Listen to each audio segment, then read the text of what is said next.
मेरे पास 100 महिलाओं की घटना आती होंगी, तब जाके कहीं हो सकता है 100 पे भी नहीं हो, 200 पे एक घटना कहीं पुरुष की आती होगी। अगर एक आध पुरुष की घटना आ रही हो तो इतने शरीफ तो पुरुष नहीं है। हजारों साल महिलाओं ने बहुत अपने आप को टॉर्चर महसूस किया है, जिसमें अगर एक आध कहीं कोई घटना है अपवाद है, लेकिन मैं फिर भी कहूँगी कि इस तरह की घटना भी नहीं होनी चाहिए। आए दिन लगातार महिलाओं लड़कियों के साथ कुछ न कुछ अभद्र घटनाएं घटती जाती हैं, लेकिन इसको रोकथाम के लिए किस तरीके से सरकार और महिला आयोग काम करने जा रहा है। अब हमारे साथ बातचीत करने के लिए है महिला आयोग की अध्यक्ष हैं, जिनका नाम है बबीता सिंह चौहान। मैम, क्या मानती हैं आए दिन जो घटना घटती जा रही है और जिस तरीके से कल बनारस में जो घटना घटा है उसको लेकर क्या कहेंगे आप? मैं क्या कहूँगी, मैं तो यही कहूँगी कि बहुत ही दुर्भाग्यपूर्ण बात है ये कि जब इस तरह की घटना घटती हैं, तो मुझे लगता है कि जब ये नाबालिग लड़कियों के साथ अगर इस तरह की घटनाएं घटती हैं तो वो नॉर्मल व्यक्ति तो नहीं हो सकता। वो या तो कुछ नशा करता है या फिर विक्षिप्त मानसिकता के लोग होते हैं इस तरह के जब इन घटनाओं को। तो मुझे बहुत दुख है कि अगर इस तरह की घटनाएं यहाँ घटती हैं, तो मैं क्या ही कहूँगी। आज मैं गई वहाँ, उसके माँ बाप को भी बुलाया, बच्ची को बुलाया वहाँ। तो घटना तो घट गई, लेकिन मैं इसलिए गई कि मैं उसके लिए क्या अच्छा और कर सकती हूँ, उसको क्या बेस्ट उसके लिए। तो यही था, पढ़ने वाली बच्ची है, 9th क्लास में पढ़ती है, 14 साल उसकी उम्र थी। तो वहाँ जितनी भी हमारे प्रधानमंत्री कोष, जितना हमारे मुख्यमंत्री कोष के या हमारी इनकी योजनाओं के तहत जो भी उनको लाभ मिल सकता है, उन सारे डिपार्टमेंट के सब अधिकारियों को वहाँ लेके गई, जो समाज कल्याण से हैं या जहाँ से भी जो भी जिसको भी सहायता, क्योंकि उसके और 3 बच्चे भी थे उस महिला को। तो वो सारा प्रोसीजर है जो पुलिस के द्वारा किया जाएगा। जब रिपोर्ट दर्ज हो जाएगी, उसका मेडिकल सब हो गया है, सब कुछ हो गया। एक उसमें से एक लड़का भी गिरफ्तार हो गया है। तो बस यही मैम, देखा जाता है कि जब भी बनारस में महिला आयोग की सदस्य चाहे आप जब भी आती हैं तो यहाँ पे बहुत सारी महिलाओं का लंबा लाइन लगा रहता है। समस्या का जो अंबार है लगातार बढ़ता जा रहा है। महिलाओं का जो समस्या है उस पर निदान क्यों नहीं हो पा रहा है? देखिए, ऐसा नहीं है कि महिलाओं की समस्याओं का निदान नहीं हो पा रहा है। आपको ये पता होना चाहिए कि उत्तर प्रदेश बहुत बड़ा प्रदेश है और यहाँ जनसंख्या भी अच्छी खासी है, जिसमें से आधी आबादी महिलाओं की है। आधी आबादी मतलब कि 25 करोड़ की अगर जनसंख्या है तो 12.5 करोड़ आबादी महिलाओं की है। और आज महिला हर फील्ड से जुड़ी हुई हैं। तो नेचुरली जब इतनी सारी महिलाएँ हैं तो थोड़ी बहुत तो प्रॉब्लम आएंगी। तो आपको अगर मान लो, मैं कहती हूँ बनारस जैसे ज़िले में अगर सुनवाई कोई करना है 10, 20, 30 अगर प्रॉब्लम आ गई, तो ऐसा नहीं है कि बहुत सारी प्रॉब्लम आई हैं, पर हाँ आई हैं, ये भी बात सही है। पर ऐसा नहीं है कि निस्तारण नहीं होता। महिला आयोग में आने के बाद, और ये गारंटी है कि वहाँ आएगा तो उसकी समस्या का निस्तारण होगा जरूर, ये पक्की बात है।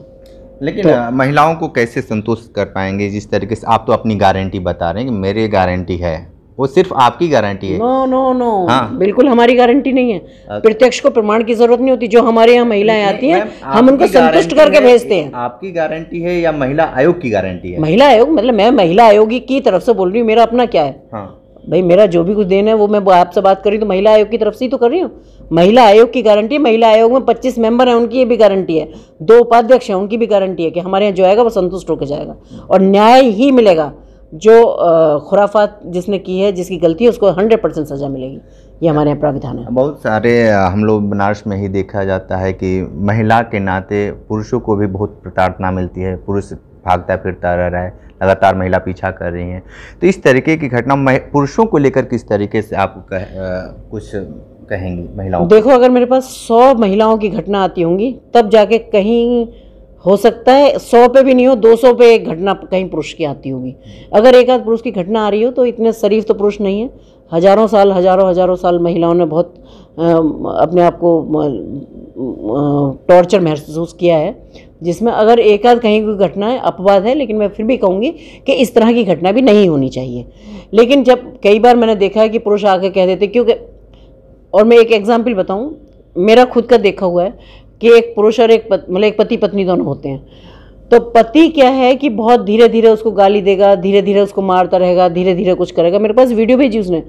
तो जब पत्नी को गुस्सा आता है तो वो चीखती है कि मतलब वो भी उसको जवाब देगी या रोएगी या जो भी कुछ करेगी। तो वहाँ जाके वो पति शिकायत करता है कि देखिए ऐसी बेइज्जती कराती है मेरी। तो इसमें कहीं ना कहीं पुरुषों के भी हाथ होते ही हैं कि जब घर में ऐसी चीज़ें होती, अरे एक गुस्सा हो रहा है तो एक शांत हो जाओ, मत करो ऐसी चीज़ें, क्यों इतना बढ़ावा देते हो? उसको ईगो बना लेना, और पुरुष को सिर्फ इसलिए ईगो बना लेना कि अगर महिला ने एक जवाब दे दिया तो उसको ईगो बना कर उसको फिर और उसको टॉर्चर कर रहा है, फिर दोनों में वाद विवाद बढ़ रहा है। तो घरों को मैं कहती हूँ अच्छे तरह से बना के चलना चाहिए, बिगाड़ने में क्या रखा है, 1 मिनट लगती है। तो सभी को थोड़ा पेशेंस होना चाहिए, थोड़ा संतुष्टि होना चाहिए। और अगर भारतीय महिलाओं की बात करूं तो बहुत सहनशीलता है उनमें, बहुत सहन शक्ति है उनमें, क्योंकि यही भारतीय महिला की पहचान है कि वो, उसको पता है कि उसके संस्कार क्या हैं, उसे पता है कि भारत की संस्कृति क्या है, और उसी के अकॉर्डिंग वो बहुत झेलती हैं। और बहुत, जब तक उनके सर से ऊपर पानी नहीं हो, मैंने ऐसी ऐसी महिलाओं को अपने यहाँ देखा है कि जिनके इतने नील पड़े रहेंगे चारों तरफ, हाथ में कट तक के निशान लगे हुए हैं, और वो आके ये कह रही कि मैडम जी मैं फिर भी अपना परिवार बचाना चाहती हूँ, आप एक बार उसको बुला लो और समझा दो। तो ये कहीं ना कहीं दर्द हमें भी होता है, हमें भी पीड़ा होती है कि बताओ ये महिलाएं क्या झेल रही हैं।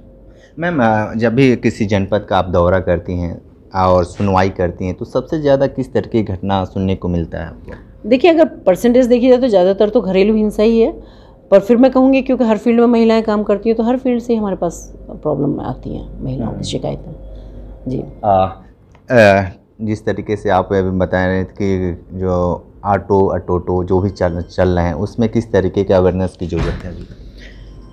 देखिए, क्योंकि घटनाओं के आधार पर जो हम देखते हैं और चल रहे हैं, तो हमारे पास इस तरह के केस भी बहुत सारे आते हैं। जैसे कि ऑटो चालक है, जैसा अभी आपके राती में हुआ है बनारस में, मैंने देखा है आज, और आज मैं उसका संज्ञान खुद लेके आई हूँ। या इसी तरह के बहुत केस हैं, जैसे ये ओला उबर टाइप ये सब टैक्सियाँ चलती हैं, और ये इलेक्ट्रिक ये रिक्शे हैं और ये सब चीज़ें।